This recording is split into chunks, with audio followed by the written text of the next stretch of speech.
खडरे शहर में पीर साईं सरदार जी जेको आमद आहे उन हवाले सां जेको ख़ुशी आहे जमायत में अचो त उन जमायत सां हाल अहिवाल कयूं था त केतिरी ख़ुशी महसूसु थिए थी। साईं बिस्मिल्लाहिर्रहमानिर्रहीम भेज पगारा जीअं त साईं सुल्तान बाहू फरमाए थो त मुर्शिद दा दीदार वे हज़रत बाहू साकूं लख करोड़ा हजाऊं त मुर्शिद असांजे अंगण ते अचे थो असांजी ख़ुशीअ जी ॻाल्हि आहे।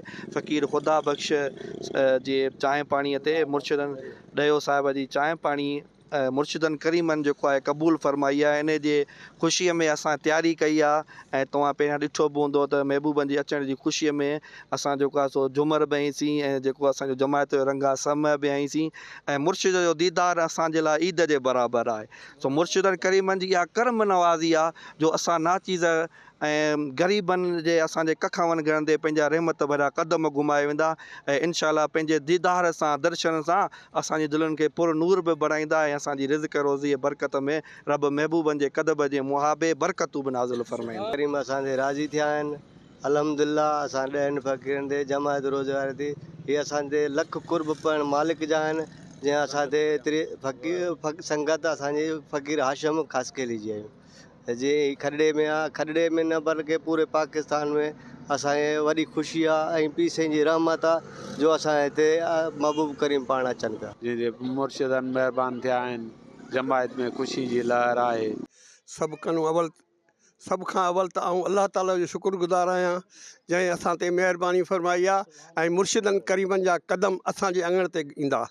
असांजो अंग अंग असांजो हर जेको आहे सो नंग इन ख़ुशी में शरशार आहे ऐं इंशा अल्लाह ताला असां पंहिंजे मुर्शिद मुरबी जेको मुहसिन आहे पाकिस्तान जो जंहिंजी वॾड़नि जूं क़ुर्बानियूं आहिनि पाकिस्तान जी आज़ादी लाइ उन जे आमद लाइ असां हर पंहिंजे वसार असां भरपूर कोशिशि कंदासूं त जेको आहे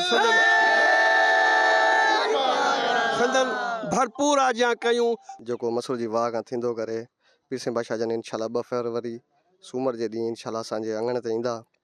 असांखे बेहद ख़ुशी आहे अल्हम्दुलिल्लाह। मुर्शिद करीम घणे वक़्त खां पोइ असांजी उमिरि में हाणे अची रहिया आहिनि। असांखे बेहद ख़ुशी आहे अल्हम्दुलिल्लाह अलाह जा लख एहसान आहिनि। हीअ जेका ख़ुशी आहे हीअ ॾिसो जेको कमकार करे रहिया आहिनि सभु पंहिंजी ख़ुशी सां करे रहिया आहिनि कंहिंखे बि का ज़ोर ज़बरदस्ती न आहे। हींअर माना हिकिड़ो ईद जो जीअं ख़ुशी हुजे उहो ई माना मौक़ो लॻो पियो आहे। पीर साहिब पागार जन जी आमद आहे ज़िले सांगड़ में तक़रीबन तमामु सॼो ज़िलो इहो ख़ुशी में महकी पियो आहे ऐं असां माना जेका खंदे बि पीर साहिब पागार जन अचण तशरीफ़ फरमाईंदा ऐं इंशा अल्लाह असांखे तमामु घणी ख़ुशी आहे पीर साहिब पागार जी ऐं जेको सो ईद खां बिस्मिल्लाहिर्रहमानिर्रहीम। असांखे बेहद ख़ुशी आहे ईद जो समय आहे असांजो रहबर मुर्शिद हज़रत पीर साईं सरदार जन रूहानी सफ़र ते निकिता आहिनि इंशा अल्लाह। हींअर अॼु खां जेको आहे सो पहिरीं दावत आहे उन खां पोइ अवध शरीफ़ आहे पोइ वरी उन खां पोइ मंगरिया सांवरिया मंगरिया आहिनि उन खां पोइ वरी असां वटि 2 फेबरवरी ते तशरीफ़ फरमाईंदा।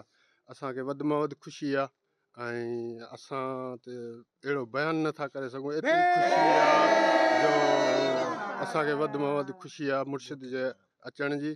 असांजो तक़रीबन 2 फेबरवरी ते असांजो प्रोग्राम आहे ॻोठ मिस्री खान बागराणी में तशरीफ़ फरमाईंदा ऐं असांखे बेहद ख़ुशी आहे मुर्शिद जे अचण ते असांखे बेहद ख़ुशी आहे। महिरबानी शुक्रगुज़ार आहियूं मेहरान टीवी वारनि जा जेका असांखां हीअ माना प्रोग्राम वरितो अथनि। असांखे ॾाढी ख़ुशी आहे पीर साहिब पागारे जी जेको हिन इलाइक़े में सांगड़ में अचे थो। 1993 में पीर साईं छटदणी बादशाह असां वटि अॻे तशरीफ़ वठी आया हुआ। उन खां पोइ जेको आहे 35 सालनि खां पोइ पीर मौजूदा पीर साईं असां वटि अचनि था। असांखे वधि में वधि ख़ुशी आहे जेको आहे माना घर गचूं इलाइक़े में सॼे में माना ओड़े पाड़े में माना ख़ुशी आहे जाम माना वधि खां वधि असांखे नंढनि वॾनि ॿारनि बचनि खे सभिनि खे ख़ुशी आहे। हा ईद जो